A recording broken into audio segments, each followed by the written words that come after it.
नमस्कार दोस्तों।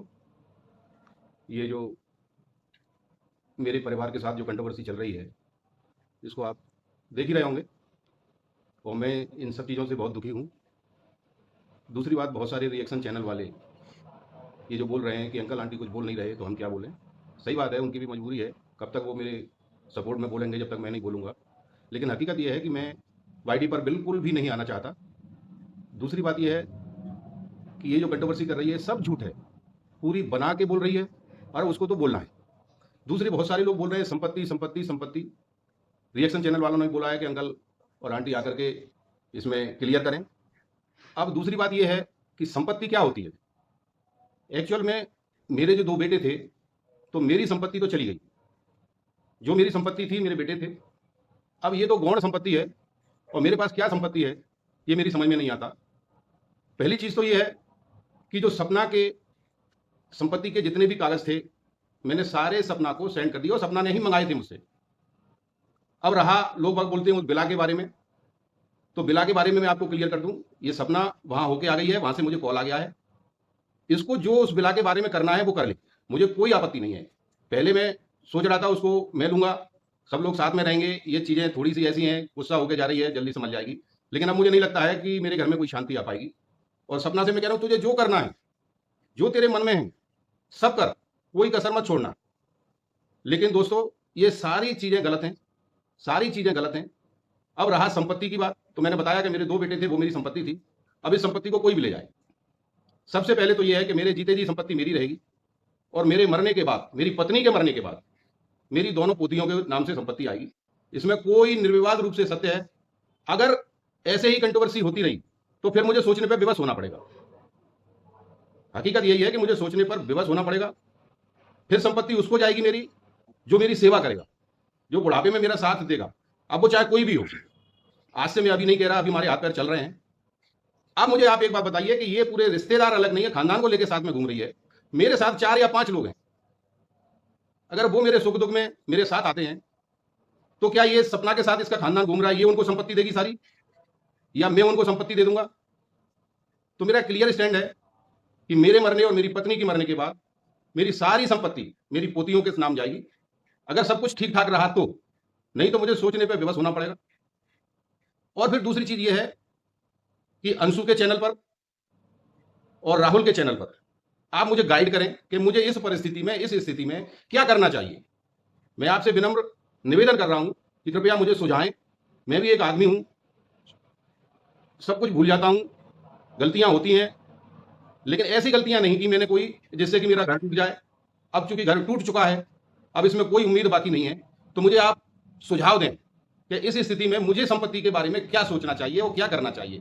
मैं अक्षरशः उसका पालन करूंगा। आपकी जो मेरे पास जो निर्देश आएंगे, और निर्देश दें या कुछ भी दें, जब मेरे आप फेवर में बोल रहे हैं तो मुझे आप निर्देश भी दे सकते हैं। ऐसा कोई वो नहीं है। मुझसे बड़े भी कुछ लोग होंगे, मुझसे छोटे भी कुछ लोग होंगे।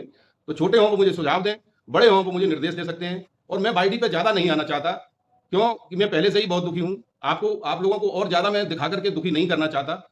और मेरे फेवर में जो बोल रहे हैं उनको मेरा बहुत बहुत हृदय से धन्यवाद। और मुझे आशा है कि अब वो मेरे साथ ऐसे ही बने रहेंगे।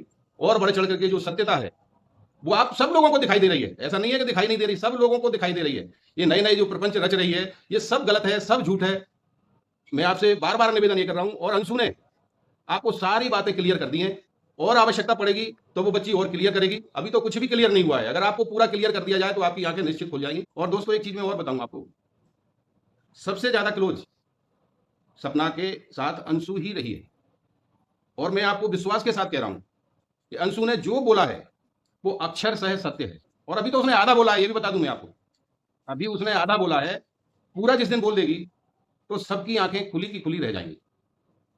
दूसरी चीज, मैं और मेरी पत्नी दोनों बीमार रहते हैं। मेरी 400 तक शुगर पहुंच जाती है, 190 तक मेरा बीपी पहुंच जाता है। और ये चीज सपना को पता है, इसीलिए बार बार ये कंट्रोवर्सी करके, ये गलत गलत वीडियो डाल करके हमारा दर्द और बढ़ा रही है। और वो चाहती है कि ये सब मर जाएं, फिर मेरा राज इसमें हो जाएगा। इससे ज्यादा और मैं कुछ नहीं कहना चाहता। दूसरी एक चीज और मैं बता दूंगा आपको।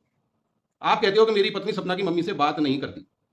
आज मैं आपको सच्चाई बताता हूं कि क्यों बात नहीं करती। मेरे दोनों बेटे खत्म हुए। सपना की मम्मी आई, रात में ही आ जाती थी, सब कुछ होता था।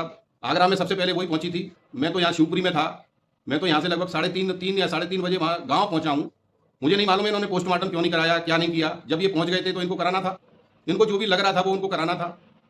और सपना एक दिन पहले ही सादाबाद में, जो मेरे गांव से 5 या 6 किलोमीटर दूर है, पेट्रोल पंप है, इससे मिल के गई है। और इसके साथ इसका पूरा परिवार था। ये उस दिन पूरी रात सादाबाद में रुके हैं या सादाबाद के आसपास कहीं रुके हैं। और ये बात सपना ने अपनी किसी भी वीडियो में क्लियर नहीं की कि मेरा पूरा परिवार एक दिन पहले मोनू से मिल के गए हैं। अरे भाई, जब आपको वहां मिलना था तो वहां से गांव 5 किलोमीटर दूर था, आप घर पे भी मिल सकते थे आकर के। और अंशु ने भी इस बारे में क्लियर किया है, ये भी बात क्लियर है। दूसरी चीज, मैंने बार बार आपको बोला है, मेरी पत्नी उसकी मम्मी से घृणा करती है, ये पक्का है बिल्कुल, और करती रहेगी आजीवन, जिंदगी भर। क्यों? मेरे दोनों बेटे खत्म हुए, इसकी मम्मी 1 मिनट भी मेरी मिसेज के पास आकर के नहीं बैठी, सांत्वना देने के लिए नहीं बैठी कि कोई बात नहीं है, हम आपके साथ हैं। अब ऐसी औरत से मेरी मिसेज कैसे संपर्क बनाएगी, इस बारे में भी आप मुझे अपना क्लियर स्टैंड बताएं।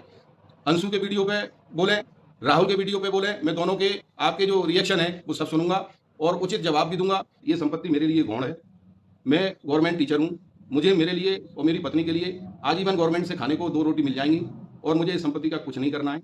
मैं क्या करूंगा इस संपत्ति का, बताइए आप लोग। ये दोनों मेरी बेटे की जो मेरी निशानी है, मेरी खून है, दोनों बच्चियों को जाएगी ये संपत्ति और किसी को नहीं जाएगी। थोड़ी बहुत अगर मैं किसी को दूंगा तो जो मेरी सेवा करेगा उसको दूंगा, क्योंकि उसका तो राइट बनता है जो मेरी सेवा करेगा। और आजकल के ज़माने में आप सब जानते हैं कि निस्वार्थ भाव से कोई सेवा नहीं करता है, कुछ ना कुछ उनके अंदर होता है। भाइयों बहनों, एक चीज़ और मेरे मन में है, मेरी 60 के लगभग उम्र हो गई है, पत्नी की 58 साल के लगभग उम्र हो गई है। तरह तरह की बीमारियों से हम ग्रसित हैं, और ये सपना रूपी बीमारी सबसे बड़ी है, इससे हम बहुत ज़्यादा ग्रसित हैं।